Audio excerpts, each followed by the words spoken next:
Hello বন্ধুরা, আজ আমরা খুব সহজে 737 দিয়ে খুব সহজে ভারতীয় সৈন্য আঁকবো। তো বন্ধুরা, কথা না বাড়িয়ে শুরু করি। এভাবে আমরা কানেক্ট করে দেব, এভাবে কানেক্ট করে দেব। তারপর বন্ধুরা এখানে ডি এর মতো করে দিয়ে দেব। এখান থেকে এই যে এভাবে মিলিয়ে দেব। মিলিয়ে দেওয়ার পরে বন্ধুরা এখানে সুন্দর করে এভাবে নাক এঁকে ফেলবো। নাক আঁকার পরে এখান থেকে বন্ধুরা এই যে এইভাবে সি এর মতো করে দিয়ে গোপ এঁকে ফেলবো।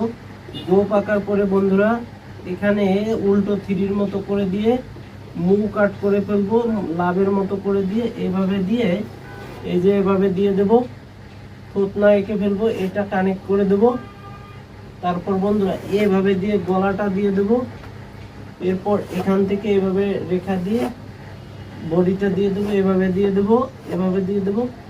তো হয়ে গেল। এখানে 7 দিয়ে এই যে এখানে চোখ দিয়ে দেব। চোখ দিয়ে দিলাম বন্ধুরা। এখন এখানে ডিজাইন করে দিচ্ছি।